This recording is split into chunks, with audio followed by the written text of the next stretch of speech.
Hello. Okay. Food was okay?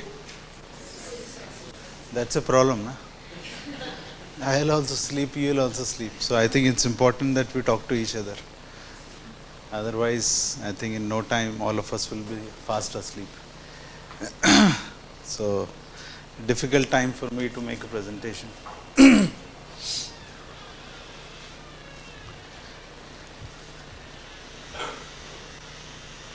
So the attendance is less post lunch, so those who are not here are fast asleep now, I think.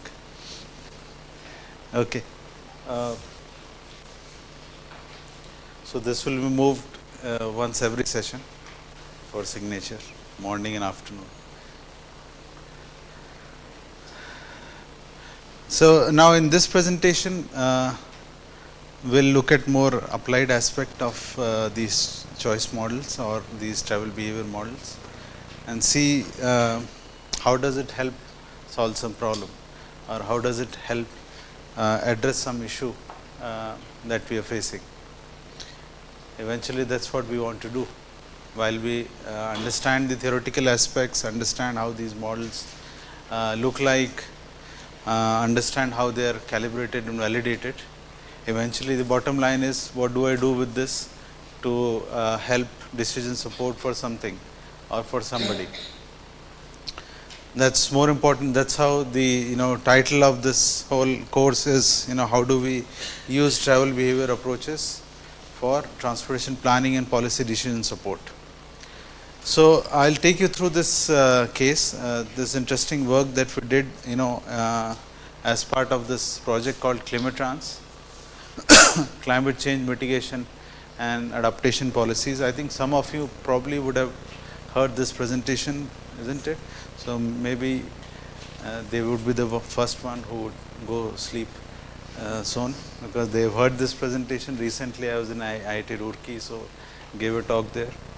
But nevertheless, I think there are a lot other people who would still would like to hear this. And so here what we have done is we have looked at and taken case study of 3 cities in India, Bangalore, Delhi and Mumbai, and through a collaborative partnership, and we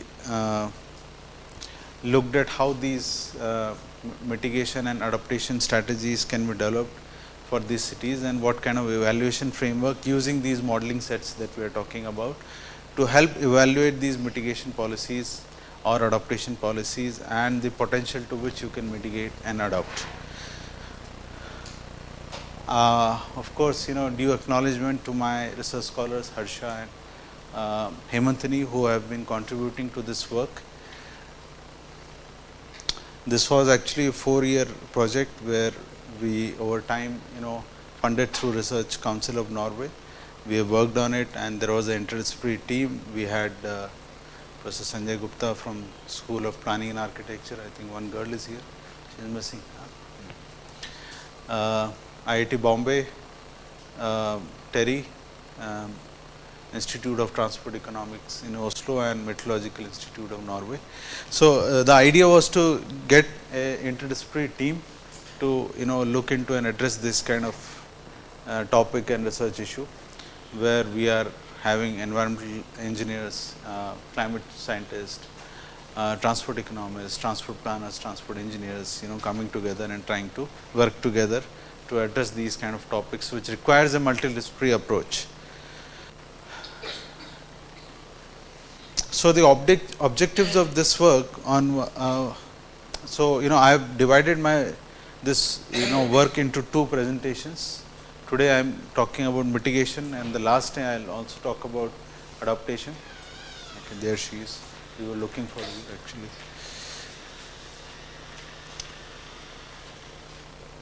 So our idea or objective was to develop mitigation strategies for base year and taking projections for 2030 and 2050 from urban transport,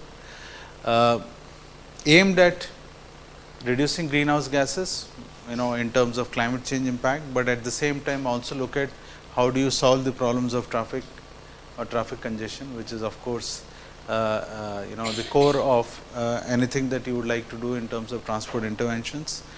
But at the same time also take care of mitigating local pollutants, basically the tailpipe emissions coming from vehicles. Along with this, we also focused on assessing the vulnerability of the transport system and infrastructure to climate change impacts, and typically more visible sign of climate change impact that we have been seeing in India and our Indian cities is the extreme rainfall and flooding situations. I think today I have been reading that Kerala again there is extreme rainfall and a lot of people have died since morning. We have seen in Chennai, we have seen in Mumbai, we have seen in Kashmir, we have seen in Uttarakhand and many other parts, and it keeps occurring and reoccurring from time to time. Some participants had difficulty in coming here because of this extreme rainfall. So the idea was how to make transportation system more resilient through adaptation policies, and how you can evaluate them for a given case study, so that your transportation system is more resilient. So even if you forget extreme rainfall, even in a normal rainfall, whenever it happens, we see that the traffic gets affected substantially, and you have traffic slowing down, your distances for travel increases, or the time that you're spending for traveling increases. So it does affect your normal life when it rains. So how do you make your system more adaptive and resilient to even these kind of situations, and allow day to day or normal activities to still happen in this such cities? So we have kind of used this modeling framework to also evaluate those kind of strategies. So it is about more proactive steps rather than reactive steps. Today the focus of these kind of interventions is primarily on post disaster responses. How quickly you can send response team, evacuate people, boat kitni jaldi le aa sakte hain, and all those things, but not really on preventive or proactive steps, so as to avoid major impact on the life of people. So that part I will cover on the last day. Today in this presentation I will only focus on the mitigation, and by doing so, looking at ways to improve overall livability. We have tried connecting these evaluations and sustainable transport interventions to livability, because that's how we have to see developments in our cities. Any development that doesn't make the city more livable, there is no fun in doing those developments. So one has to have a more quantitative understanding of how the interventions that you are planning to do would lead to a better city or better livable city, or improved quality of life. While we have done some work in this work, my research scholar Hemantini, she is also now trying and working further on developing more quantitative ways to quantify higher order goals of quality of life and livability, like health impact, happiness, and other such measures. But that's how one has to see development in our cities. Otherwise, there is no fun in doing those developments. So when we talk about livability, it's nothing but a sum effect of various factors that we add up together to make and call the city more livable. It's about communities' quality of life, including built-in natural environment, economic prosperity, social stability, equity, educational opportunities, and other kinds of opportunities. So if residents feel safe, if they feel socially connected, if you see more environmental sustainability, cleaner air, lesser health impact, access to affordable and diverse housing options, access through different modes of transport, and so on and so forth. So there is a some effect of all these factors that add up to what we call it as improved livability. Now in this project, to have a more quantitative understanding, since we are focusing on transportation as one system or subsystem of urban system that influences the quality of life and livability of the city. So we wanted to add more quantitative indicators that also connects very well to interventions that we are trying to propose, and so that we can quantify them easily. So we looked at these parameters: reducing traffic congestion, Now, reducing traffic congestion, the focus is not just on volume to capacity ratio, which is what is the traditional engineering way of looking at transport interventions. This is how we have seen over ages. We have been doing transport planning, that you try to estimate volume to capacity ratio over a network. I am sure most of you understand what I mean by volume to capacity ratio, not a very great formula, a very simple formula, where a given road link between two junctions or a given public transport route between two stops or stations, you are trying to assess the actual volume on that link and divided by the capacity of that link, both in the same units. And so, if the volume to capacity ratio is closer to 1, you say these links are congested, I got to do something, and you try to bring down those V by C ratio. But the problem with this kind of approach that we have seen over time leads to kind of interventions or system that makes the overall system less sustainable or makes the city less livable due to the after effects or connected effects of focusing on V by C kind of approach. And as I move further, we'll discuss about how this happens. So, what we have tried doing here is, while looking at V by C, we have primarily focused on reducing the total vehicle kilometers traveled by motorized mode. So, the point is, you may like to reduce the congestion points by reducing the V by C ratio, but in the process you should not end up increasing the miles traveled on motorized vehicles, for the simple reason that it would then consequently also increase the amount of fossil fuel consumption, would also increase the amount of exhaust or tailpipe emissions that come out of it. So, while you reduce congestion, you also reduce the total miles traveled on motorized vehicles. That is very important. So, that is how now engineers have to think differently. That is where this quotient of sustainability comes in picture. So, while doing so, we have to also then see how much we can reduce the exhaust emissions, basically the tailpipe emissions, PM, CO, NOx, hydrocarbon, CO2, the typical pollutants that come from the tailpipe emissions from a gasoline run vehicle. Along with that, we also focused on reducing carbon emission intensity with respect to GDP, because of the simple reason that we are the fastest growing economy. We are looking at GDP growth. Historically, all the rich countries that we have seen data and their past trends, they have shown a strong correlation between their GDP growth and the amount of carbon emissions that are happening. So, the point is, can we grow economically, can we become a rich economy or rich nation, but at the same time also reduce the carbon emissions. So, that is how you would reduce the carbon emission intensity. And India in Paris Agreement in 2015 has committed to what we call it as INDCs, intended nationally determined contribution, as you may know, where India has said we will reduce our carbon emission intensity by 30 to 35% by 2030 with respect to 2005 levels. Okay.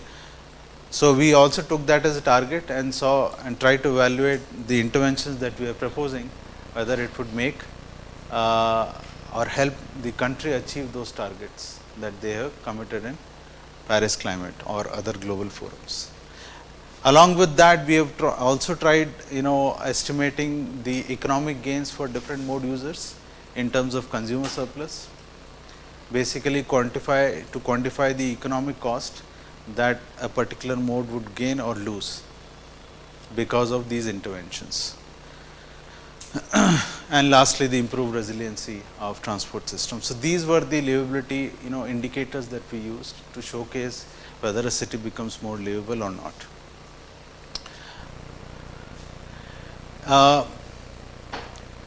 While these are the factors that we have taken, as I mentioned earlier, we are now further trying to work, maybe next time when I make presentation, we are also trying to develop indicators of health impact, well-being, happiness and quality of life to evaluate these kind of interventions on those factors also, which is equally important. And the hope is this kind of evaluation framework can provide a very good and effective scientific decision support to agencies, urban local bodies, public transport operators, development authorities and so on, to think about what kind of interventions they should do in their cities and have more informed decision. That's more important, have more informed decision. Our focus was primarily on policy and planning interventions, because we looked at medium term and long term interventions. We didn't really focus much on the management and operation level or design level interventions, while they are equally important, but they were not within the scope of this work. Now, this is a slide that I repeat and show to on most of the forums that I go.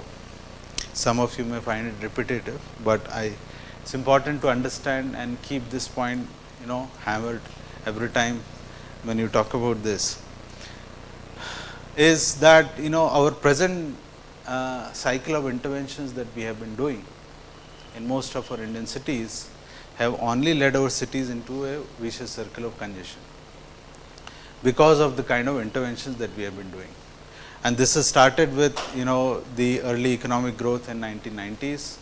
Ever since then, we have seen the exponential increase in the income of households, the middle class in the country, and the natural impact of that economic growth or the income growth among households is the increase in car ownership, increase in the personal vehicle ownership, which has seen exponential growth since that time, since that early 1990s. Okay, because we still traditionally see, and this has been the philosophy or the kind of norm in every society that has gone through a phase of economic growth, where car ownership has been typically seen as a sign of prosperity, as a sign of wealthiness, something to flaunt your wealth.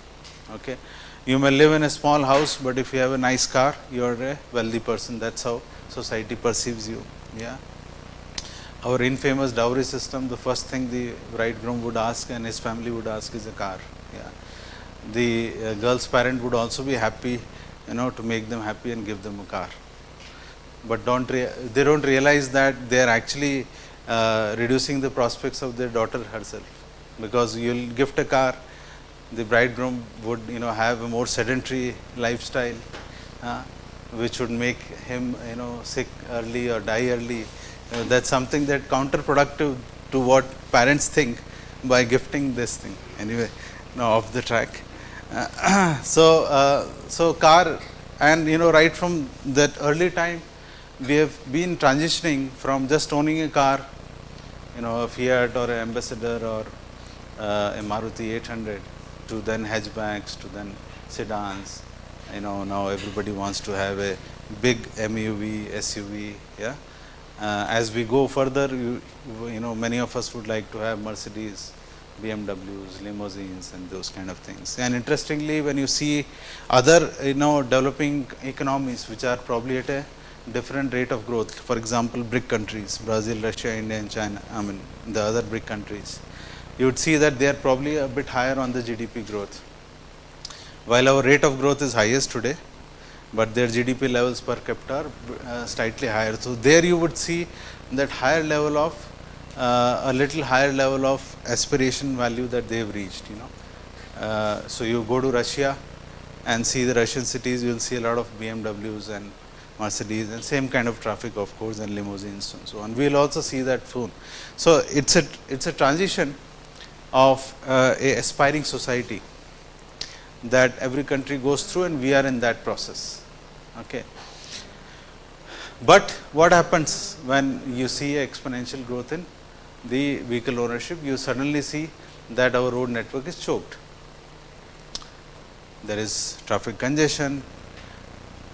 We are unable to enjoy the ride of our personal vehicles, not able to move faster, stuck in traffic, delays, travel time delays, and so on and so forth.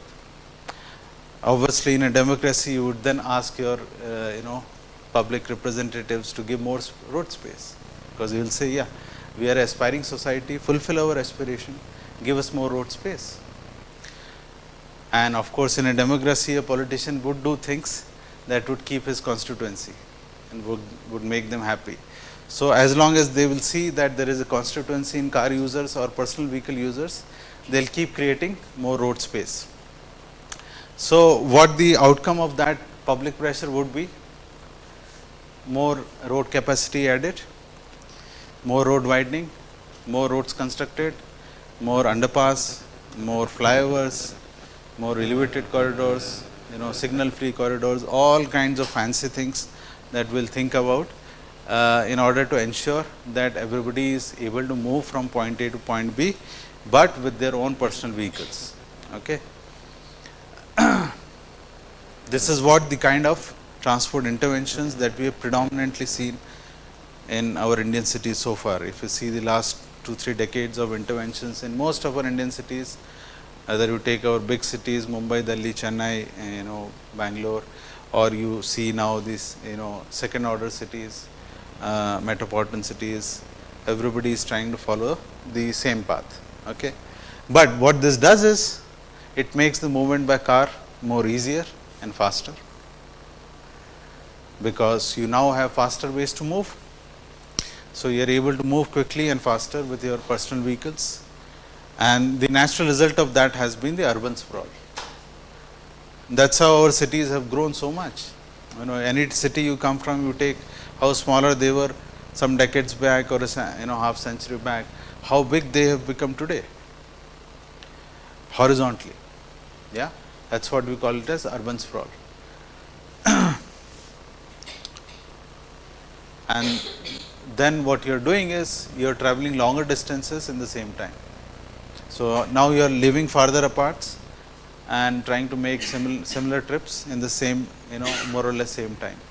There is a wonderful piece of research that says that over time, over ages, over geographies, over economies, the amount of time people spend per day on an average in traveling has remained constant, right from the automobile era or probably before that also. About 1.2, 1.4 hours per day is what you spend in traveling.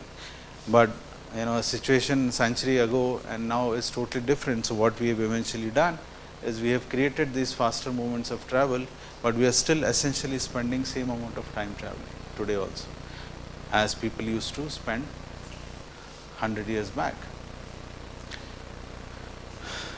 With this urban sprawl, of course, there are implications of that. You are consuming more farmland, you are consuming more forest land, you are consuming villages and converting them into, bringing them into urban areas. Yeah. Bangalore have so many localities which are named Halli. Yeah. Some of you are from Bangalore, correct? And that Halli means village. So, all those Hallis were actually village. Similarly, you would see and go to any of your city you come from, you would see that there were many villages which are now part of the city.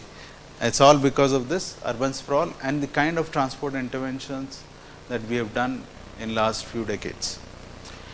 So, what this does is, it again increases the number of trips as well as the average length of trips, because you are now farther apart for same things, for same work, same purpose, you have to probably make more trips, number of trips, and for longer distances. And then you see, you are again in the situation of congestion and delay.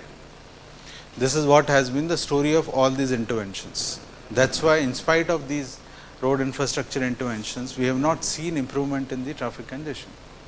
It is also because this exponential growth of car ownership is still happening. A city like Bangalore adds about 1500 to 1800 new car registrations per day. How would you match any amount of infrastructure, road infrastructure, to match that level of growth of car ownership? So, you again do the same thing, ask for more space, that look, it is not helping, give us more space. So, our authorities, urban local bodies, okay, and I will make another double decker, triple decker, four decker, I will add another loop, I will add another, same place, same road you widened 5 years back, again you get back and ask those property owners, we want more space, we want to widen further. How long and how much you will keep doing that? So then this is how we get trapped in the vicious circle of congestion.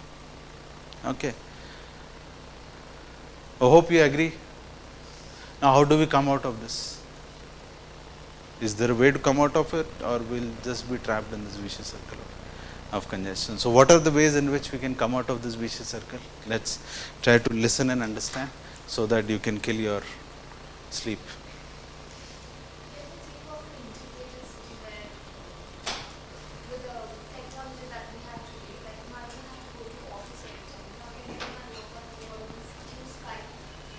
So, bring interventions to reduce number and length of trips, correct? Exactly. Yeah, using technological interventions, using flexible working hours or flexible working policies and so on. That could be one way. Yeah, maybe we can help reduce some of this congestion. What else?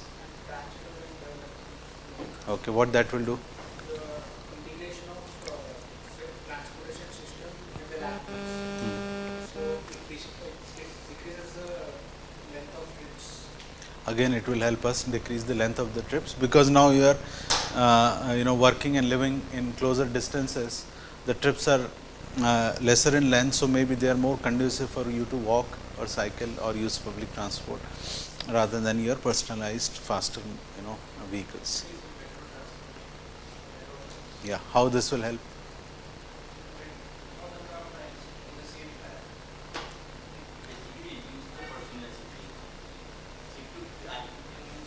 Correct. So what public transport system does is it carries same set of same number of people more space efficiently, and also with less per capita emissions. So that would also help. What else? Yeah, how this will help?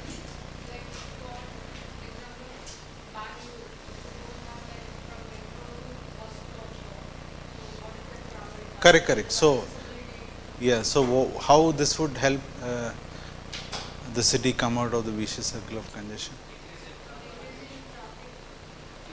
It would make the system more attractive for the modes that we are asking people to use more. Correct. So essentially it will make the travel by these public transport modes more attractive for people, which would help let more people shift to those modes and reduce their dependence on personal vehicles.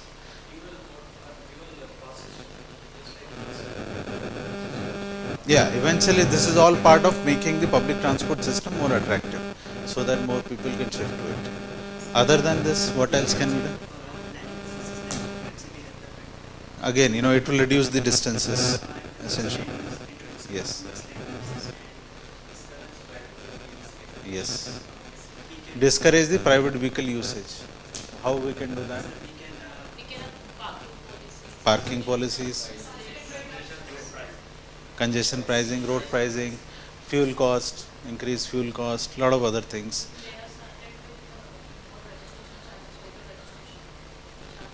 Yeah, it would also may discourage the ownership of vehicles. So recently you might have seen government reduce the GST on electric vehicles. That's one way to incentivize the kind of modes that we are trying to encourage. But I would ask the government to go further and don't do this incentivization for personal vehicles, even if they are electric, because eventually we want to reduce the number of personal vehicles also while we make them electric. So that because today if you just do a magic abracadabra, you convert all vehicles into electric, it will solve the problem partly, but it will not reduce the congestion. I know. So what I am saying is it will only result into partial reduction, or not complete or holistic solution, because correct. Yeah, I mean, of course, as you start going into those details, there are a lot of things. See, electricity production is also an issue. Yeah, as long as we are coal based, you can't really say that we are reducing emissions, because they are not happening at the point of consumption, but at the point of production. So of course those issues are there. Correct. So when you see that people are getting wealthier, bring policies to discourage car ownership. Higher taxes, reducing number of registrations that you allow per year, a lot of variety of interventions, policy interventions that different countries have tried and have worked out quite well in many cases. For example, say places like Singapore, or I have seen also in Copenhagen, that their initial tax, the lifetime tax that you pay to own a vehicle is more than 100%. So you pay double the price of the car to own a new car. Now that's a strong deterrent to discourage people to own a car. So that's one example. Likewise, one can think about many other ways. See, now when government is incentivizing the purchase of electric vehicles through reducing GST and other things, parallelly they also need to disincentivize purchase of gasoline vehicles, because even with the GST reduction, electric vehicle is still costly than buying a gasoline vehicle. So as a consumer, why I will buy, even if I know that yes, that's pollution free and less pollution and all those things. But I'll not buy, especially Indian consumer is price sensitive, isn't it? वो ads में आता है ना हमेशा, कितना देती है गाड़ी. So we are always cost sensitive. We want maximum output of the investment that we want to have. So as long as the electric vehicles remain costlier, which will not be possible by simply giving incentives on how much government will bear those incentives. You also need to then parallelly disincentivize and make the cost of owning gasoline vehicles higher. Then you will reach a balance where the electric vehicles become comparatively cheaper.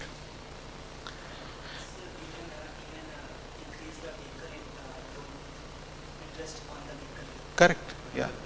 So, making securing loans difficult for buying vehicles.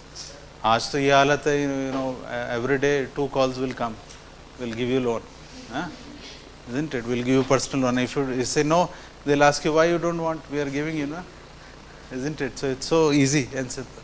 Yeah, somebody was saying.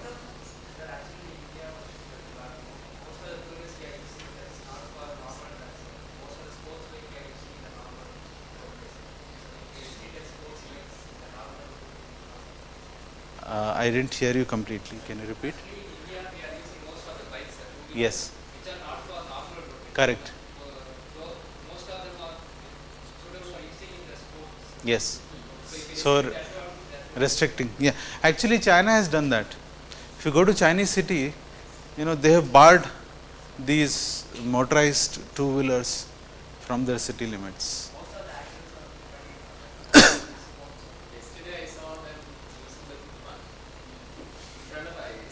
अच्छा, हाँ वो तो that's very common. That's very common. It's all an impact of we being trapped in this vicious circle of congestion. Everybody wants to move quickly, na? So wherever they'll find space, they'll go. So yeah, China has done this. They have removed or banned. Of course, it's a communist country, easy to do it. Today, government decides. Tomorrow, nobody can question. So but very difficult to do in a democracy. Yeah. But they are very low cc electric bikes. They are like a slightly higher version of cycle. So they allow them on the cycle lanes. So you go to Beijing or Shanghai, every road has cycle lanes, and there they allow cycles as well as this electric scooters, which are of low cc. And they have completely removed the two-wheelers. So things that we are struggling here, they have solved it with a policy.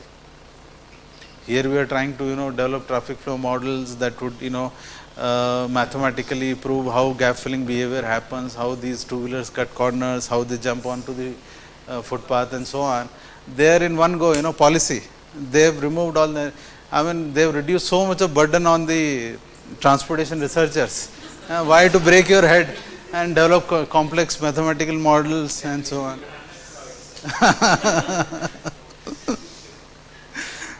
So yeah, interesting examples. Likewise, policies to discourage car usage, infuse more infrastructure for sustainable modes. don't give it for less space efficient modes.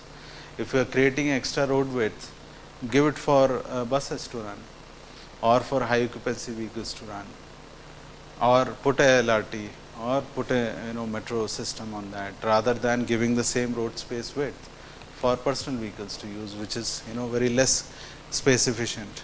Likewise, walking and cycling. Morning Professor Bhatt talked about all these discrete choices and how econometrics work and influences the choices. You infuse the infrastructure for certain modes, you would see more demand going towards that as you increase the supply. So it's all about that economics. How do you influence the consumer theory, consumer choices, and make people push towards those modes. So focus on that, and I think most of the Indian cities for next 2 decades, they should stop building any extra space of the road. If they do it, they would solve all their problems. Prioritize the movement of public transport and walking, cycling. Today, if somebody wants to use bus in Bangalore, why they will use it when they are a slower mode? Because they are running on mixed traffic, which means that they are a slow mode as compared to using your two-wheeler. Two-wheeler can at least go on the footpath and move further quickly, isn't it? Buses cannot go. तो हाहाकार much जाएगा ऐसा होगा तो. So they have to stop at every bus stop for boarding and alighting. So it's a slower mode. Why I will use a slower mode? As simple as that. Likewise, if my cost of traveling using bus between point A to point B is higher than the cost of using two-wheeler for same point A to point B, why will I use bus? So unless you prioritize public transport with respect to all these interventions, why it will become a choice for commuters. Likewise, walking and cycling. If in 100 meters, if I have to go through 100 hurdles, okay, why somebody will walk? Or if while cycling you are always praying to God that please save me, let me reach home, please don't knock me down from behind. Why will I use cycle? Yes, I use cycle in the campus, but I don't take my cycle outside the campus. Because I fear for life, otherwise I won't stand here to give a lecture, isn't it? So that's also very important. So prioritize their movement. You will see more people start walking and cycling, and for longer distances. And mixed land use, we all talked about, how to decrease the distances of travel. So these are things, the way we can help our cities come out of the vicious circle of congestion. Okay, I think we took a lot of time on this, but it was important to have this discussion so that you understand the rest of the presentation that I am going to do.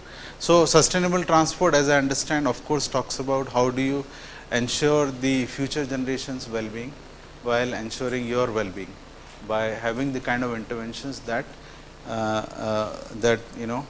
ensures us that future generations can also enjoy. And that's why, while the traditional focus has been on adding infrastructure, we have all grown studying highway engineering. We didn't study transportation engineering, because the discipline was all about adding roads. That's how our books were also highway engineering books. Transportation Research Board in US 100 years back started as a highway research board, if you know. Over the time, it became Transportation Research Board, because you realized that supply-based, physical infrastructure-based interventions is not the way in which you can have a sustainable system. Okay, because we realized that there is a constraint to this kind of transportation engineering or transport planning. Your land is finite. You are increasing the size of your cities, but it doesn't increase the size of this planet. So land resource is a finite space, and that too within this planet also a higher percentage is under sea. It's not under land. Tomorrow if climate change happens, then our sea level would also rise, our land mass would further reduce. So that's a finite resource. We still haven't found a colony on Moon or Mars or other planet where we can go and live, so that we don't care about what's happening here. So we have to still live here. Yeah. Resources are limited. You know, if you build for infrastructure, you need concrete, you need aggregates, you need material. Yeah.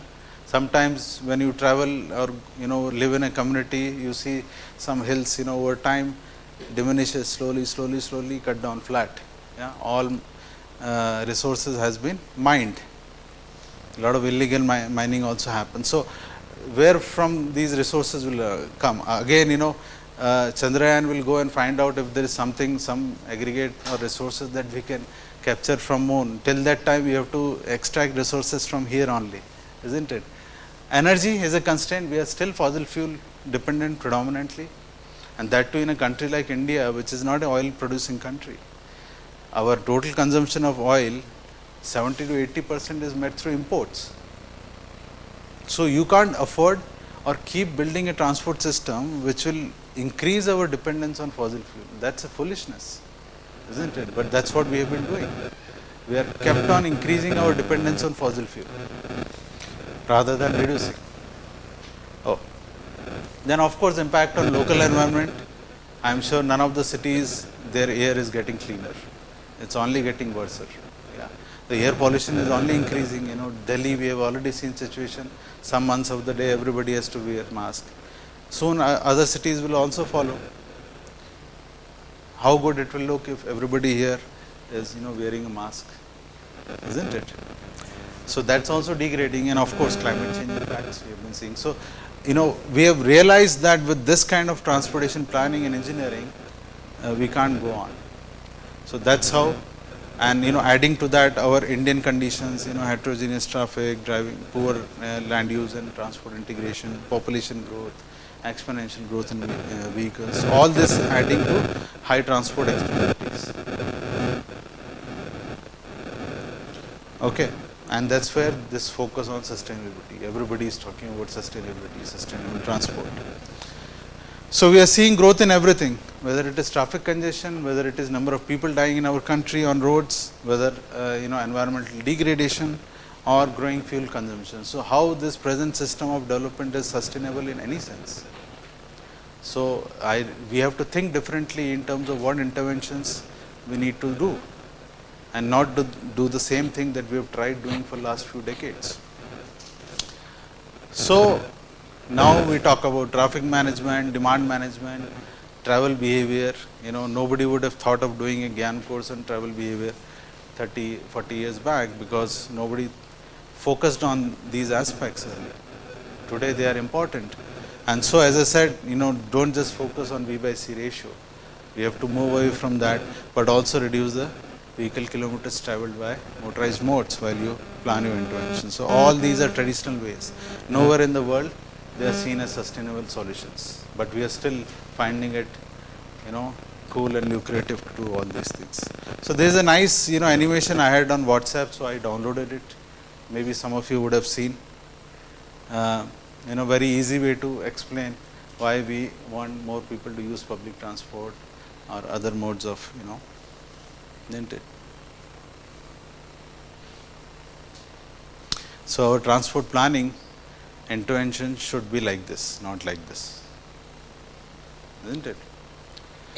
We are presently doing it like this.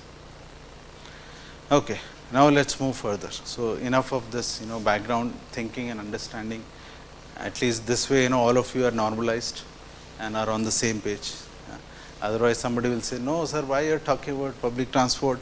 Our family aspired for so long to own and use a car, and we got it now. Now you are saying, go back and start using public transport. I used to cycle in my childhood when we were poor. My father was poor, he used to cycle.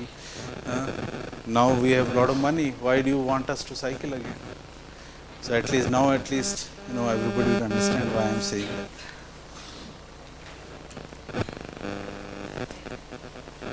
So to come up with these sustainable transport measures and to evaluate them, we have to use some framework.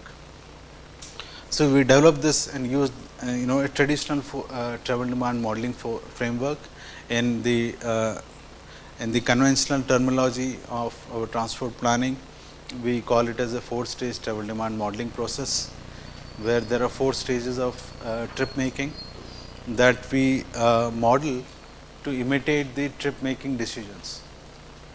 And I'll explain, because some of you come from diverse background, many of you would know of course, but some of you come from diverse background, so I'll just explain this a little bit about this transport planning and this travel demand modeling process. Now overall, this was the methodology that we have in the Climatrans project. What we do is, after the baselining and modeling, we take scenarios for mitigation, we estimate every time the mode wise emissions, and then design and evaluate the mitigation policies. Likewise, we use flood maps as an input, do a vulnerability analysis, and then design and evaluate the adaptation policies. As I said, this part I will take on the last day. This is my a typical flow chart of a travel demand modeling process that we generally use. We use base year data, complete base year travel trends to estimate and calibrate the models. First is, once you get this data, you have to assign it onto the network to see whether the data captured is representative, whether it is showing the reality or not. So we first use a trip assignment. We have used the single class user equilibrium assignment to validate the data, and then we go on calibrating our models, which are trip generation models, trip distribution models, modal split, and then we have this trip assignment. I'll maybe go a little step ahead and explain you what these 4 stages are. So these are, as I said, it's a 4-stage travel demand modeling process. It basically imitates the trip making decisions of individuals in a city. What it does is, just to explain in a simple language, we generally say travel is a derived demand. You travel to fulfill some purpose or perform some activity. You don't travel for the sake of traveling, correct?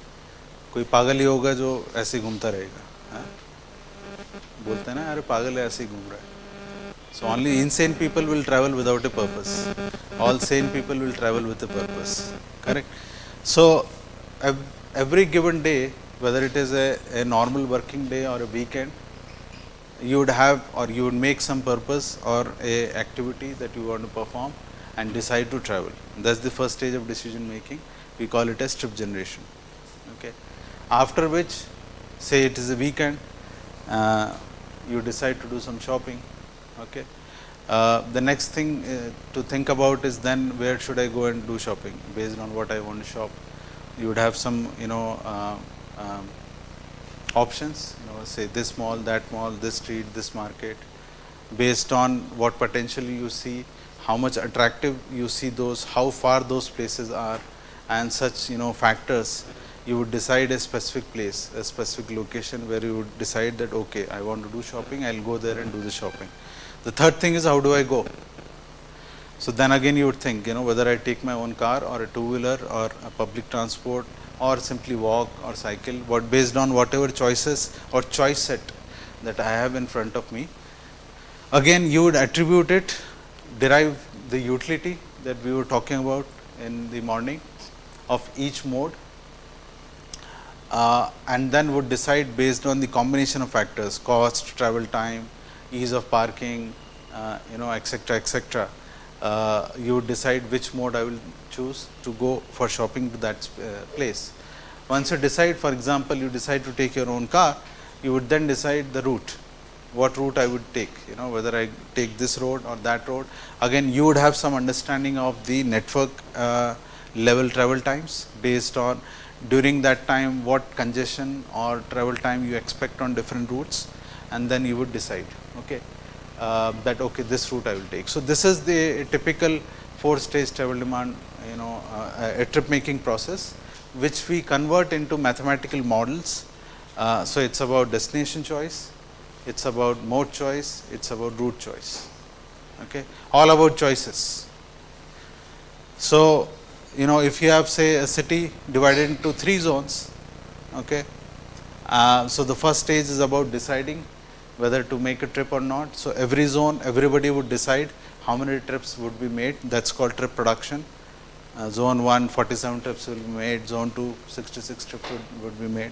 And the other is trip attraction. How many of these trips would get attracted to each zone, okay, based on the potential of employment or commercial activity or other things in those zones. This is the first stage.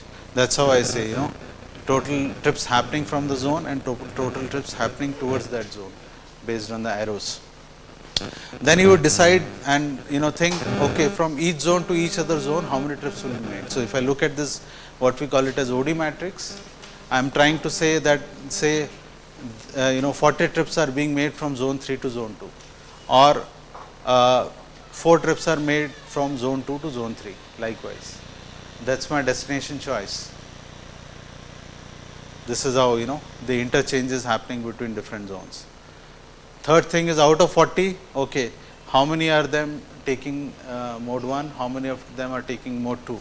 So 15 are taking mode 1, 25 are taking mode 2. So between the given interchanges, how many trips are being made by each mode. And fourth is, say, out of this 25 trips which are made by mode 2 between zone 3 to zone 2, how many of them will go through route 1, route 2, route 3. So that's my route choice, my trip making. So essentially at the end, you will see traffic volumes being generated or estimated on each and every link of your transport network in the given city. Now what we are doing is, we are developing mathematical models to basically model these 4 you know, stages. So I have, you know, so we did this for Bangalore. We had the complete data set for Bangalore metropolitan region, which is, you know, about 300 plus zones, 8,000 square kilometers and more area, 3 districts covered in that: Bangalore, urban, rural, and Ramnagar. So this is the, you know, calibrated trip and equations, trip production and trip attractions, which are basically, you know, connecting the total trips produced and attracted to every zone to the population and employment in those zones. Then, as I said, we had to do the you know, validation of the data that we got, so that using these screen line counts, these screen lines are nothing but, we cut the city through imaginary lines, and wherever this line is cutting the roads, we go and manually collect the counts and then try to match it with our model results and see whether my model, what estimated volume it is giving on that same road at that point, how much I am counting, whether they match in a reasonable degree of accuracy. If yes, data is good, model are good. Then you know, we calibrated the trip distribution model, which basically helps us estimate the trip interchanges happening between different zone pairs. How many trips will happen from zone I to zone J or vice versa. So these are typical, you know, gravity models, which are basically on the you know, analogy of law of gravitation, which says that the force between two masses is proportional to the masses of each object and the distance between them. So we use same analogy and say that what is the production and attraction potential of different zones, how far they are from each other. Now that fartherness is basically, could be a function of distance, could be a function of time, could be a function of combination of cost and time, okay, in other sense that utility, okay, or generalized cost. So we calibrated this and validated it using the observed data and estimated data. Then we calibrated a multinomial mode choice model, a logit model, multinomial logit model, using all these modes. The time that this data was collected, the Bangalore Metro was not operational. So we had to do some, you know, out of box calculation to estimate the metro, this thing. But essentially these were the modes that were there in the model, and this was the calibrated mode choice model, where we had these, you know, coefficient or beta values for different variables, the in-vehicle time, travel cost, out-of-vehicle cost, and also these mode specific constants, and also a lot of these demographic variables. Now, and then we did a validation of this mode choice model to see whether what we are estimating with the model is comparing to the observed mode share or not. If yes, then the model is sound.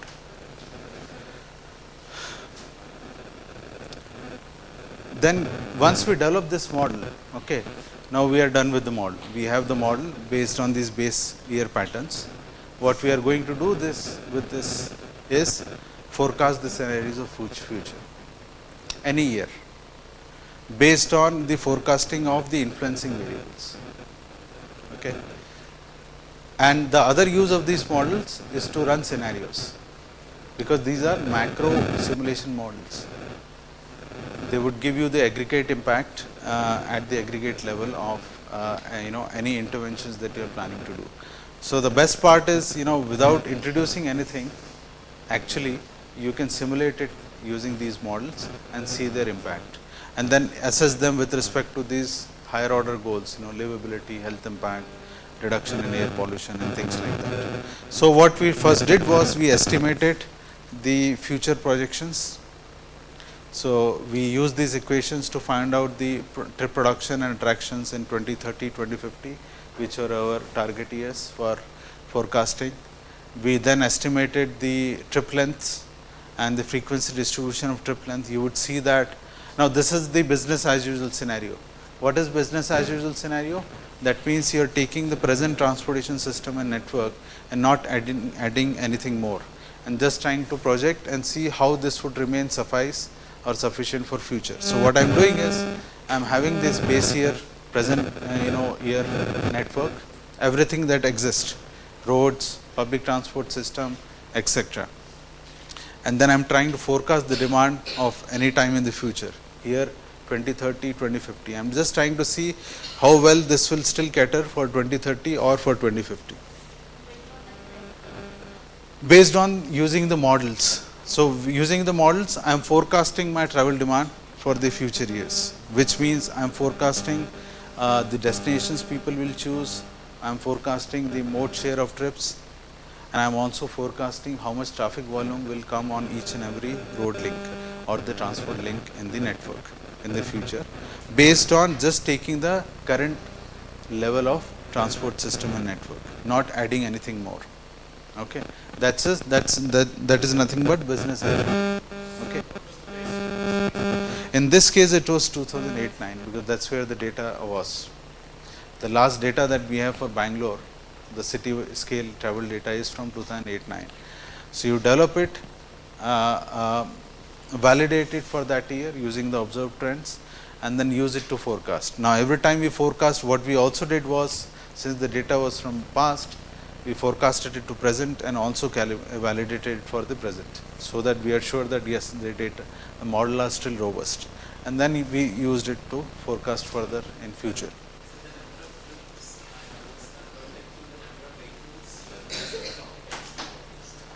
Yeah, so all those things as we use, that's how we typically do. So what we see is, for private modes, the average trip length will increase in future from 14 in base year to 17, 2030, 18 in 2050. Likewise, the trip lengths of public transport are also seen to be increasing, average trip lengths. Then we looked at the mode share in this business as usual, okay, how the mode share would change. You will see, now this is very interesting, the base year car mode share is 3.7, for the base year which we took. It goes to 4 and it goes to 4.6 in 2050. So car mode share is increasing slightly. Now it's very interesting to see, you'll say, oh, just 4% of mode share of cars, but that's the beauty, the impact of that 4% of trips being on car is so visible on the ground, with so many cars on the road. Whereas for base year, the buses carry 49%, with just 6,500 buses in the city. But the amount of space that you create and allocate is disproportionately biased towards this mode. And two-wheelers, of course, two-wheelers are here, I think. Yeah, this is two-wheeler. Now, while the car mode share is increasing, public transport mode share is also increasing a bit because metro comes in picture in future. Now, let us see how this converts into our indicators. The whole idea is to see whether with business as usual, my city will become more livable or not. Now, you have to also keep in mind that when we have done this projections of travel demand, we have to also absorb the population and employment growth. Because that is a parameter in my trip production and attraction model. Okay.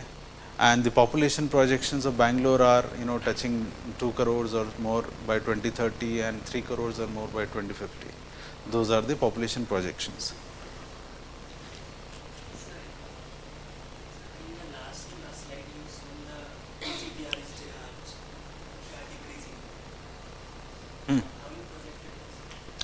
This is again based on how you project travel demand.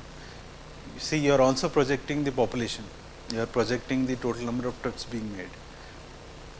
So then you can find out the per capita trip rate easily. Yeah. So so thing is, now how this looks like in terms of what I am trying to improve, or see whether the BAU, the existing system will make this, will keep the city more livable or less livable. Now, what I see here is, now of course, this you can understand very well, with color coded. Darker lines, more congested. Yeah. So these lines are getting darker and darker. Now, when I see in terms of total vehicle kilometers traveled by motorized modes, okay, this is the outcome of those 4 stages of travel demand model. Once you apply those 4 stages, you get this as the final outcome. That means you get the traffic volumes on each and every link of your transport network. Okay. So your lines getting darker and thicker means that the volume is also increasing and the volume to capacity ratio is also increasing. Okay. This is the daily assignment. Here I am showing the daily assignment. Okay. Then when we look at the total vehicle kilometers traveled, now with this data, what I can get is the mode wise vehicle kilometers traveled. Every mode, what is the total vehicle kilometers traveled, and if I sum it up for all the motorized vehicles, what I get is the total vehicle kilometers traveled by all motorized modes. So with this business as usual scenario, okay, taking the current system, I would increase my VKT by 55% by 2030 and more than 100%, 132% by 2050. Okay. Which would mean my corresponding increase in the petrol and diesel consumption and my corresponding increase in the exhaust emissions. So if I convert this into exhaust emissions by factoring this vehicle kilometers traveled mode wise to the corresponding emission factors of different modes, I can get and estimate the pollutants.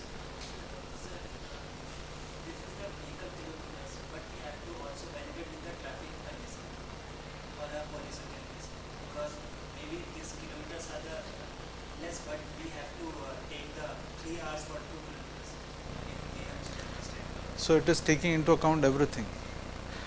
See, this outcome is coming from our models. Those models are incorporating those parameters within themselves. So whether it is travel time, the travel cost, okay, for public transport, the in-vehicle travel time, out-of-vehicle travel time, everything is factored in before you get these results. Okay. So it accounts for what's happening with the travel time, what's happening with these parameters. So when I estimate the exhaust emissions, so these are the pollutants that we focused on. These are base year, tons per year. These are 2030, 2050. In bracket I have shown the percentage change with respect to base year. Okay.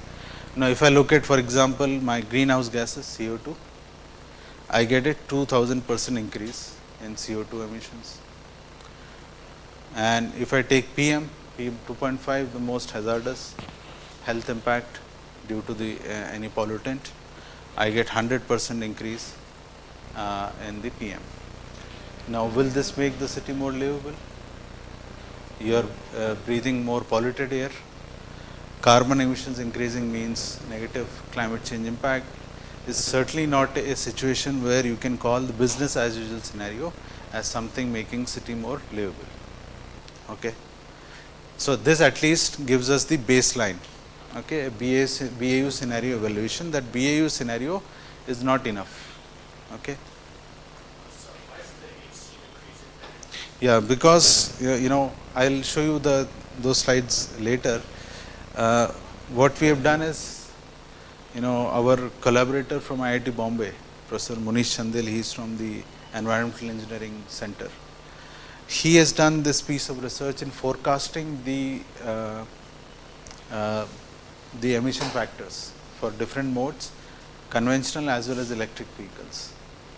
And while forecasting for 2030, 2050, you then account for how the vehicle technology is expected to change, how the fuel standards are expected to change, how would be the share of renewable and non-renewable sources of energy, so that you can account for the reduction or increase in the source, the pollutants at the point of production of electricity.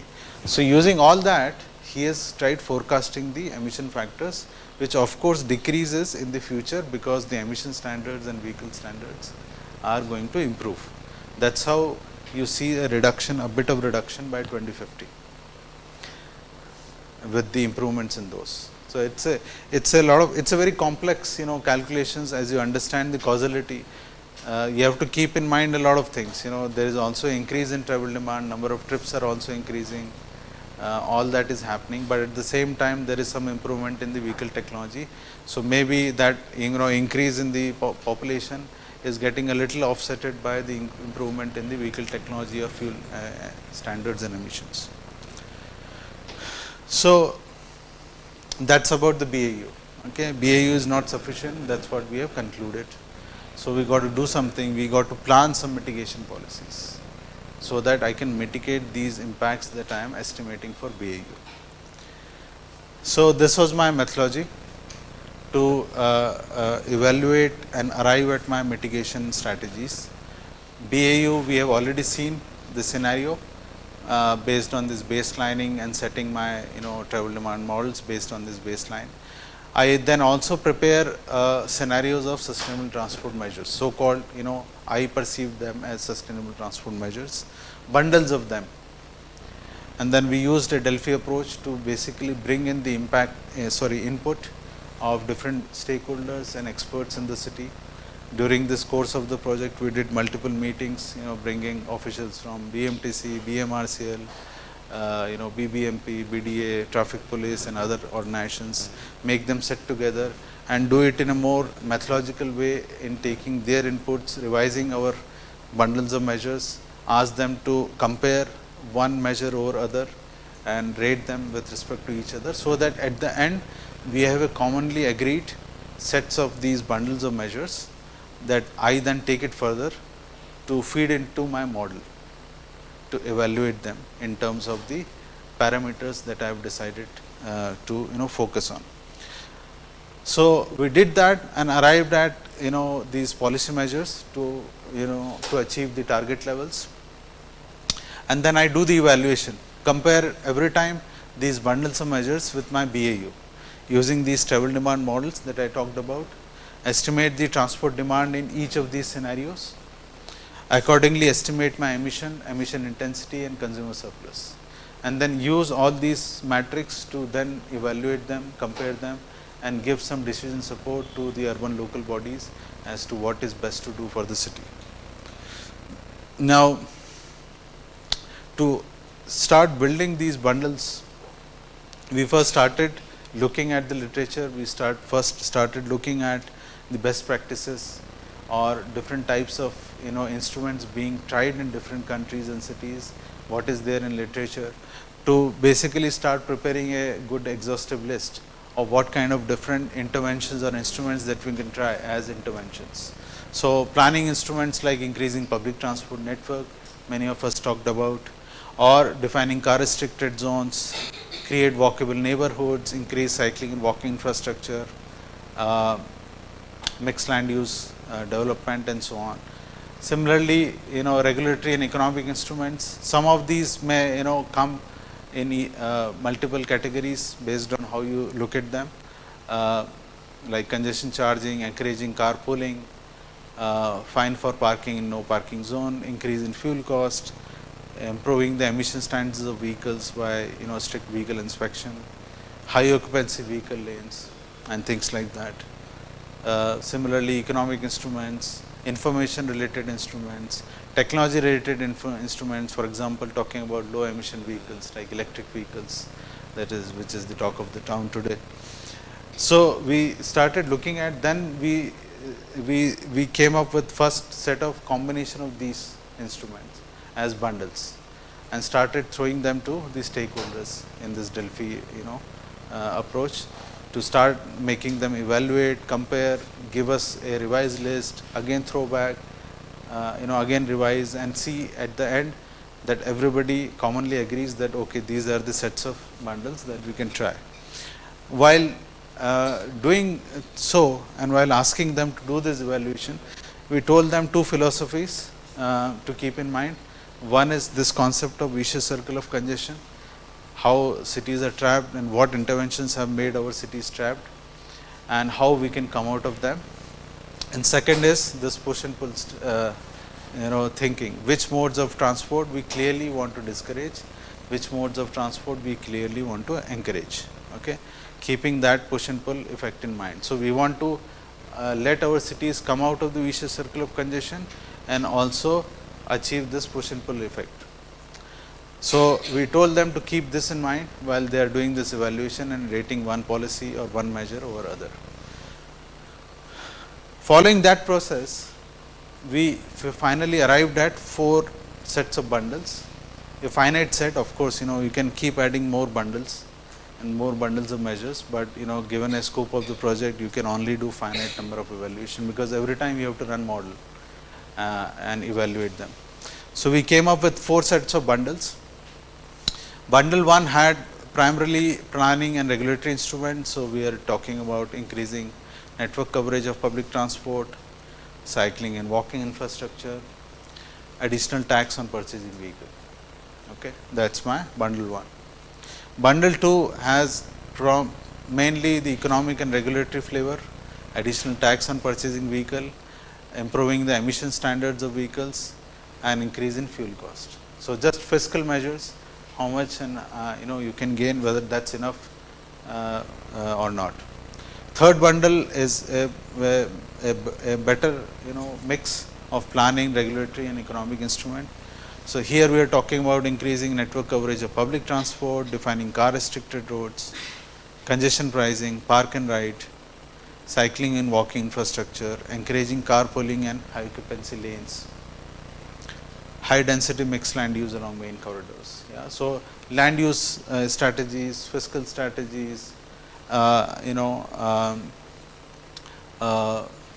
adding infrastructure, giving priority to the moment of high occupancy or shared vehicles. All this comes under bundle 3 as a mix. Fourth bundle, what we do is we take all these bundle 3 measures and add another measure which says all buses and cars running on electricity. So, if you just change all cars and buses on electricity, how along with these other measures will go along. Now, the thing is, there is no single bullet that can solve everything, which means that it is the combination of measures that makes their impact. Okay. You can't just build metro and say done, okay, problem solved, everybody is happy, city is livable. It does not happen. Okay. You got to have this combination of measures, then only you bring that push and pull effect. You got to make certain modes attractive, you have to make certain modes less attractive through combination of infrastructure, regulatory and economic instruments. That is the way to go. No single bullet, there is no single bullet for any city. Now we have these bundles, so we started feeding this into our models and evaluate them. So, for example, policy bundle 1, and this is the flow chart that I was talking about. Yeah, you would see that primarily they would have, for example, impact on the mode choice behavior, because it would change the attributes of modes like public transport, walking and cycling.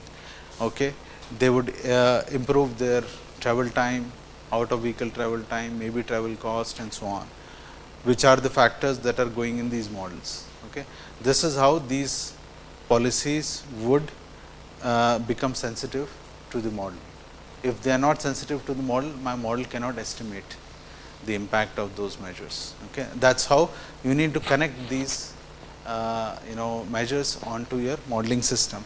Once you know that, then you change those attributes, how they would become in the presence of these interventions, and then rerun the model. Okay. Bundle 2, you're talking about these improved emission standards, additional tax, fuel cost. This is how it may feed in.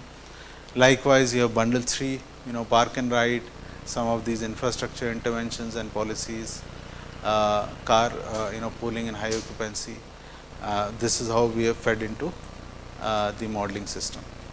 Now, what we had to do was, how do I now do this evaluation for Bangalore, my case study, or for any case study? The evaluation framework would remain same for any case study.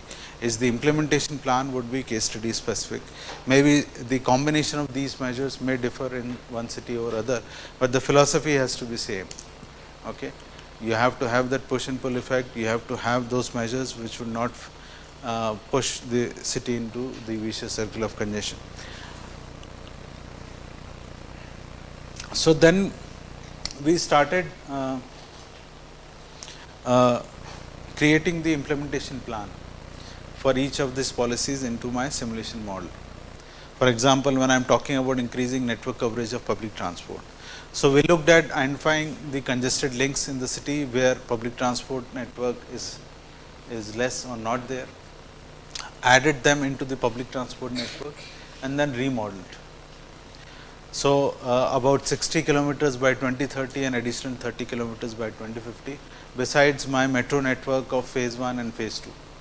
Okay, taking that phase 3, unfortunately, Bangalore Metro still no site. Maybe Jitu can tell us more about what's happening in phase 3. So these are the links where we added the public transport links, and these are some of the main factors that would get influenced due to the introduction of these policies, which would then go into my model.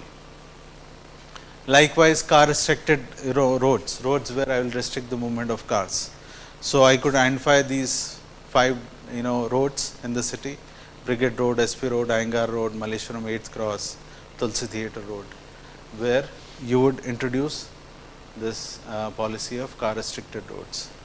So this is how we fed the impact of that into the model system. Then increase in fuel cost. So how much fuel cost I am going to increase? We did some calculations, forecasted the increase in the cost of fuel in future, and then added some extra value. Likewise, how do I implement the emission standards, improvement in the emission standards? How do I reflect it into the model? High density mixed land use. So we arrived at these corridors where we introduced the high density mixed land use. Park and ride. So we primarily focused on what we call it as TTMCs, Transit and Traffic Management Centers of BMTC in the city, and fed them as park and rides, and then see how the trips within those areas would get influenced due to these park and ride facilities, and accordingly reflect them into the model. Congestion pricing, again these were the areas where we introduced congestion pricing, and some of the factors that we identified in the variables that would get affected, the model variables. Walking and cycling infrastructure, encouraging carpooling in high occupancy lanes. So what we did was, we took the complete network of all arterial and subarterial roads in the city as high occupancy lanes. I am sure all of you understand what is high occupancy lanes. Yeah. Hmm? No, it's not just bus lanes. Yes, more occupancy. The idea is to promote the shared usage of vehicles, in any form. If it is say shared Ola or shared Uber, that's also fine. If there are 5 people pooling a car, that's also fine. If it is a bus moving, that's also fine. So all those vehicles which have higher occupancy are being prioritized by allowing a separate lane to them. Okay. So combining carpooling along with these high occupancy lanes and allowing buses also to run on these high occupancy lanes. See, this is also to sometime take care of the mindset of people and politicians. Today when you see bus lanes, you are from Pune, correct? How is the bus lanes running there in Pune? Pune there were some, na?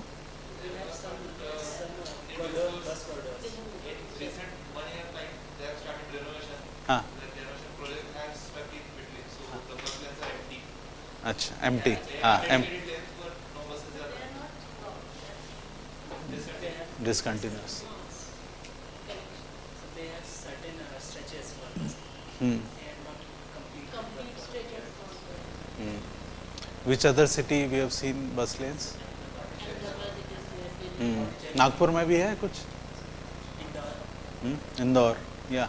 So sometimes what happens is people, of course that's the effect we want to try and doing it, but sometimes it goes counterproductive, and then High Court and court comes in picture and says, okay, allow other vehicles also to go on.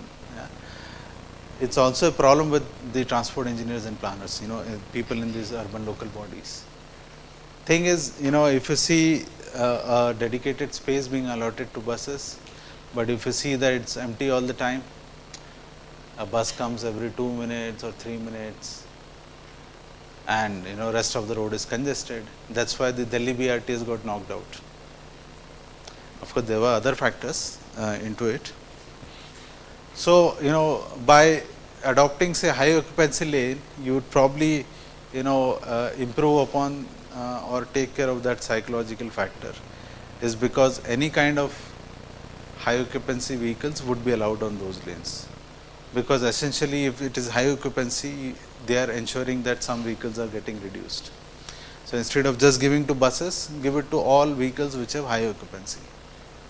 Okay, that way it would also improve the usage of that space, at least visually, visually also, that okay, it's being used. But on the other note, of course, the issue with the BRT systems is, if you just only keep it for buses, is that the urban local bodies unfortunately have seen that or approach that interventions as a pure engineering intervention rather than with a system thinking. What this means is that when a city decides to put BRTS, the officials would think, okay,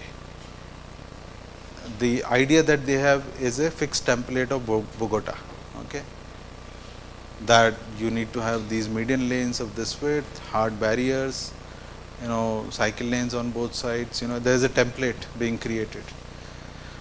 So then the only thing that they would think is, where is the space, where is the right of way, where we can fit this template. Okay, how do I account for the turns and crossings at the junctions? How do I change the signal timings? All that remains as the only focus. But then in that we lose the system thinking. System thinking is that which origin destination pair trips are being catered by this bus lane. Do we have an understanding? Are we thinking about that before we are deciding which corridor, which lane to fit? Okay. How many of those trips would then potentially shift? How that would have impact on reducing the traffic congestion on certain roads or corridors? Okay. Is it substantial, or it is just nothing? Now, if you are creating an extra priority space, you also need to think about the bus system in terms of its operationality, okay, as to what is this core meaning of BRTS. It's about running higher capacity with a better level of service, and that level of service is frequent service, faster service, reliable service. Now what you do is you create the bus lanes and then run those ordinary or simple buses with the same frequency. हाँ 15 minute में एक बस आएगी. Yeah. Then you are simply losing the whole concept of BRTS. You haven't understood it. And then which OD pairs are going to use it? If you don't have that, that's what was the case, one of the case with BRTS. Now a 7 kilometer corridor, what share of trips would utilize that 7 kilometer corridor in terms of their end-to-end trip? If I live somewhere else and go somewhere else, why do I leave my car just for that 7 kilometers of BRTS? Unless I have a more attractive end-to-end solution through that system. So these are some of the issues with the existing BRTS system. Anyway, so these were all the network that where we introduced the high occupancy vehicle lanes. Likewise, we had a implementation plan. We have to create implementation plan for each of these measures and then start looking at the impact. And the impact, I am evaluating it as a bundle. I am not evaluating it each of these measures separately, because as I said, no single bullet. Okay, each one of them may have some incremental impact, but if you are doing it together, maybe 2 plus 2 will not be 4, 2 plus 2 may become 5. Okay, that's what we have to think and try doing it. So we evaluate each bundle together. So bundle 1 had these measures, if you recall. This shows the mode share in 2030 and 2050. Now you have 2 bars. This one is BAU and this one is the bundle 1 impact. Okay. Now clearly I see that I am increasing the mode share of public transport and walking and cycling. I am decreasing the mode share of car, two-wheeler and auto rickshaw. Likewise, similar trend in 2050 also. So the first thing I can see is, yes, bundle 1 is helping me to achieve that push and pull effect that I was trying to achieve. Okay. The question is, which bundle would give me the best push and pull effect? So I then also see bundle 2, similar effect. I also see bundle 3. Bundle 4, since it only had electric vehicles, we didn't sensitize our model to the impact of purchasing electric vehicles. So bundle 3 and bundle 4 impact in terms of mode share we assumed same, but there is always a scope of improving the model. So here we see the car mode share 3.9 comes to 2.1, 5.1 BAU comes to 1.8, quite substantial. This much reduce in car trips has a huge impact on how many number of cars actually gets reduced on the road. Okay. Likewise, you would see my metro share goes to almost 65% and walking and cycling share goes to about 25%. So together public transport, walking, cycling, I am at least getting 80 to 85% mode share with bundle 3. That's substantial. That's how we need to see our cities carrying a large chunk of our mode share on these modes. Now I translate it into the total vehicle kilometers traveled to understand whether I am improving my BAU or not. Okay. So my last bar is BAU and these 3 are bundle 1, bundle 2, bundle 3. So I do have some reduction in each of the bundles, but the maximum I get is bundle 3, about 3 to 4% in 2030, 2050.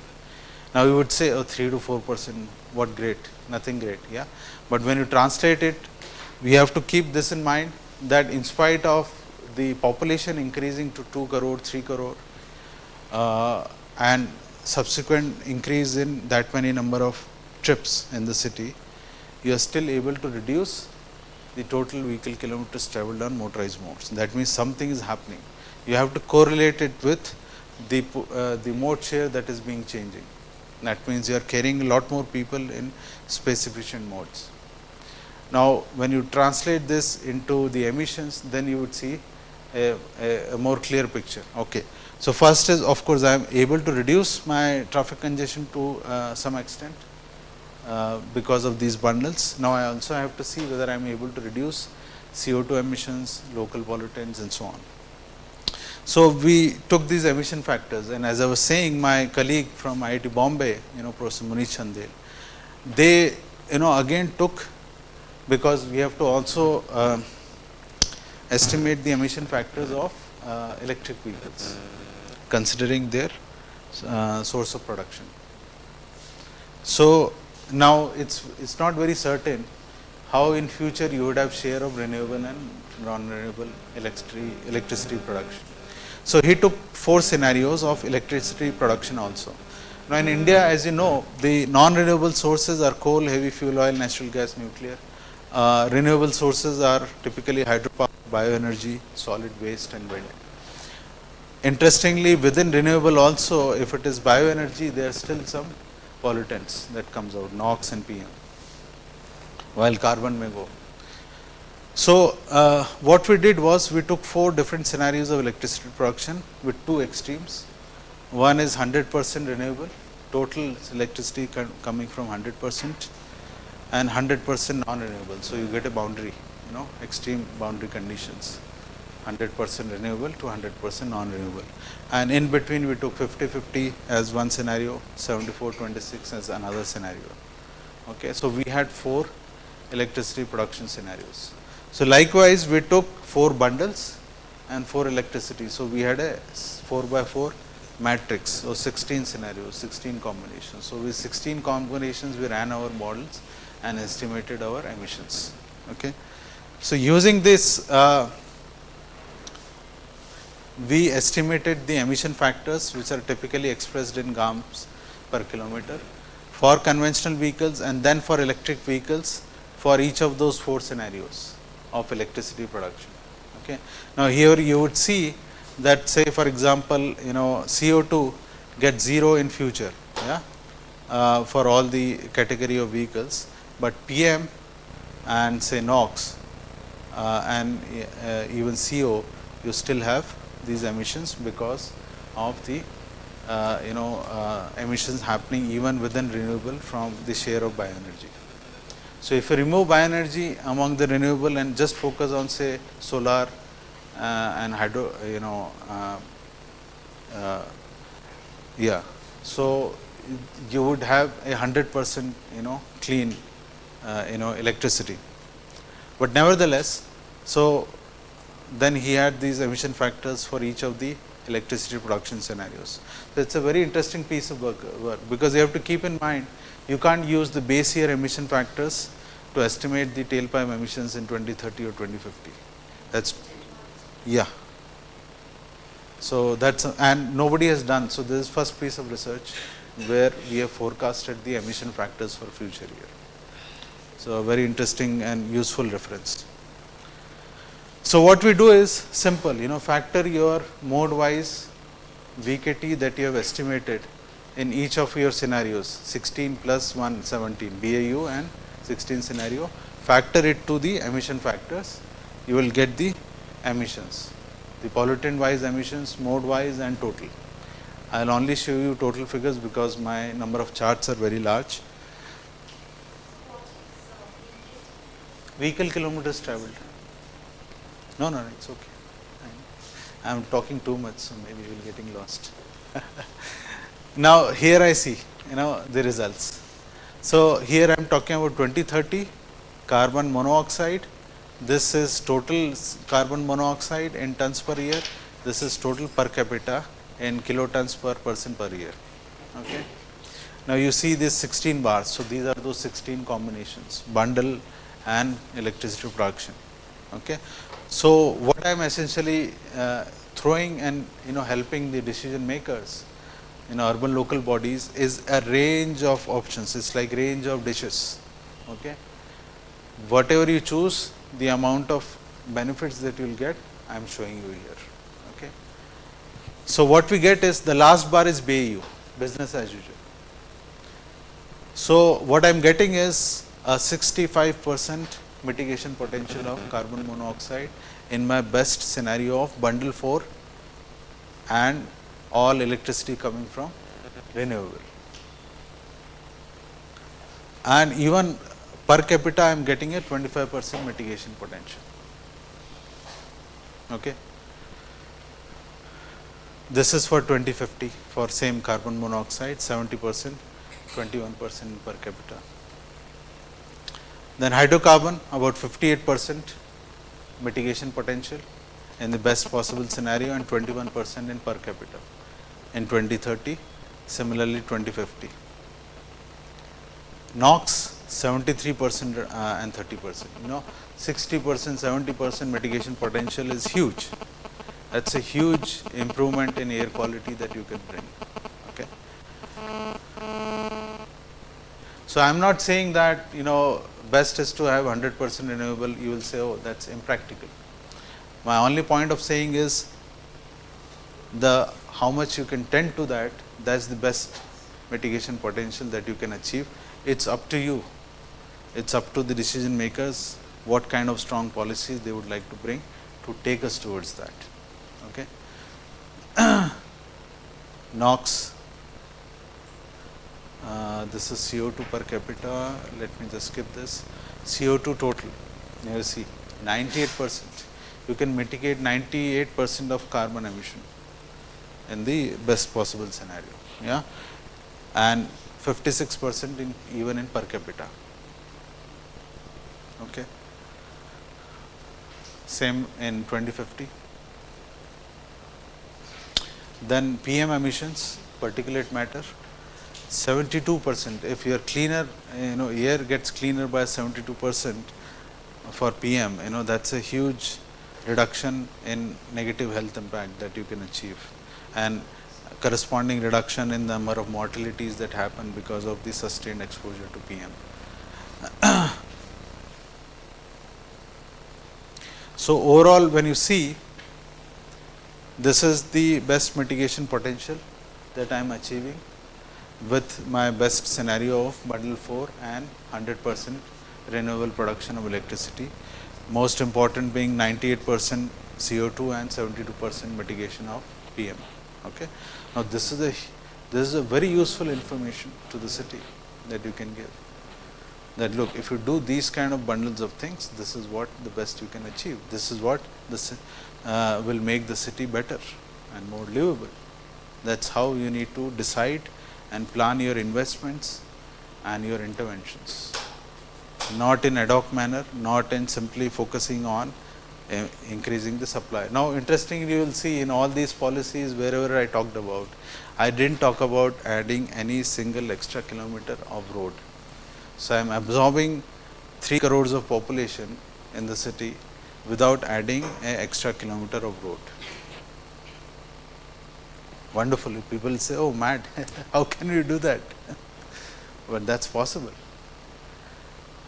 So these kind of quantitative evidences, using these choice models, using these modeling frameworks, is the best way to influence policies.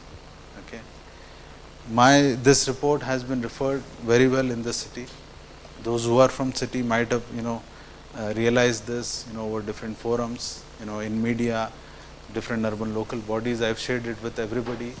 The MD of BMRCL also read through it, came and discussed with me and tried understanding it, and they are doing a lot of steps. I see as thinking.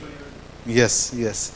And I have even gone and given this to the previous Chief Minister and Deputy Chief Minister, explained them the kind of interventions that they are doing are not good and what they should be doing for the city. So we have done a lot to also take these results out. I have gone and presented these results and at many public forums in the city, citizens forum, to also let public and people understand and gain more scientific knowledge to understand whether what government is proposing as interventions would make sense or would make their life better or not. And if not, then they also should collectively raise their voice and say, look, this is not what we want for the city, don't give us this. So there are many ways that you can influence the decision process, the policies, the interventions in the city by having these kind of quantitative evidences. They are very important. If you don't give numbers, how politicians will understand, how bureaucrats will understand what would be the impact. So that's how we use the models. That's how we use these mathematical models and translate mathematics into what would help people and the society. Okay. Things time for yeah, so the maximum, this is the summary of bundle 4 together with 100% electricity from renewable.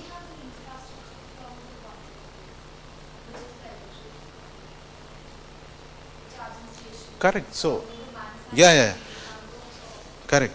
So the point that we are trying to make is that if you do that, I am telling this to a bureaucrat or to a politician, that if you can bring, I mean, our transport minister has talked about Nitin Gadkari. Okay. So what I am giving him an idea that, okay, you had this vision, you told people that convert everything to electric by 2030. If you do that, this is what we can gain. Okay.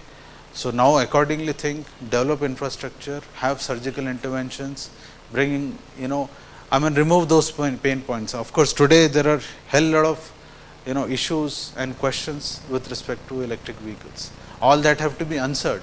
But if you are sure that if I answer all that, this is what I am going to achieve, then you would have a more stronger intent and will to do that. That's what we are trying to influence. That's the point. I am not saying what is practical and what is not practical. Everything is practical, isn't it? Well, I have been reading that the sales of petrol and diesel are going down. The vehicles are going down and they are cribbing now. It's good that they should crib and understand that better start manufacturing electric vehicles. See, today if you want to buy electric vehicles, what is the choice and option I have? Hardly anything as compared to what platter of choices. It's like a buffet, na? You have a huge buffet for gasoline vehicles, but just one dish, for electric vehicles. Why should I go and taste that when I have so much of variety?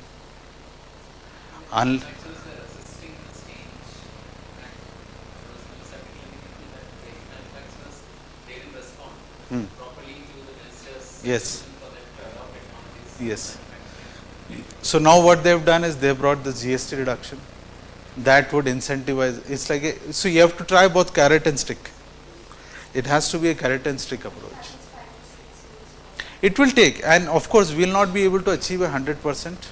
That's quite practically quite difficult. If you achieve a share of 30% by 2030, 30% of all vehicles sold are electric. That's a reasonably good achievement. And that's what I think now government is practically targeting. So from 100%, Gadkari Sahab has come to 30% already. Okay. But you got to force, so you got to incentivize the manufacturers that look, I have reduced GST. But then you also need to do something to disincentivize them from keep producing gasoline vehicles. Because why anybody would like to change their production line and do these interventions, I mean, for businesses, it will make sense, lesser input and maximum gains. And if they have to produce electric vehicles, they have to do a lot of changes. They have to invest in R&D. All that has to happen. So we got to force them also. Hybrid vehicles, like vehicles which run on both technology, electricity and gasoline. Maybe that's a via way to achieve a completely electric vehicles. I know, so that's why these are all questions and uncertainties that we still have with respect to how electric vehicles will pan out, maybe other technologies, maybe hybrid vehicles. Now in battery also there are hundreds of questions. Yeah, what would be my range after every charge? People are talking about battery swapping. Maybe that's a way, but then you need a standardization of battery configuration so that swapping becomes practical. Yeah. Who would scale up the charging infrastructure? Is it only government's job, or you just look at the market dynamics and let this system to evolve? So there are so many questions that we need to answer. But the point is, if you are able to answer and bring us to this situation, this is what we can gain. That's what these models can help the cities. Okay. So let's break for tea. Yes, ma'am. What was the prevention after 2030 comes out that it's not applying to the 5 years plan? What would you say? Correct. So that's an important question. You know, how much one can believe on my numbers. Yeah. That's what relies in how robust your theoretical construct is, how well you have taken care of all the factors that influences these travel factors and parameters, how well you have accounted for the choice, the factors influencing choices. If your error term is too big, you have left out a lot of parameters that you should have accounted for.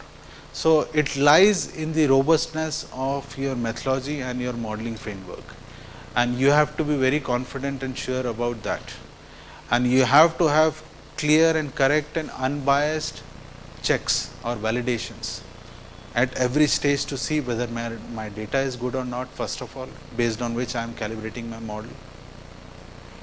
After I calibrated model, whether my model is robust and it is reflecting the reality or not. So by doing unbiased validation, and if I see any issue in the validation, go back and correct my model so that my validation becomes even better. Once you do all that, put all the checks and balances, then you should have a reasonable confidence within you that look, whatever I would do now with this model would give me quite reasonably good results and accurate results. So as a modeler, you have to have confidence in your framework and in your modeling. If that is there, then go and just bang everybody's hand. Of course, there is always an error. There is a margin of error, but as long as it is within the accepted limits, it's good. You may not get 50,000 that I projected a ridership, but maybe 45,000. Okay, that's fine. As long as we are using it for influencing policy or planning, it doesn't make much of difference. It would still influence your policy and planning in the same way. So that's how we have to see. Any other question? Okay, let's break for tea. Thanks.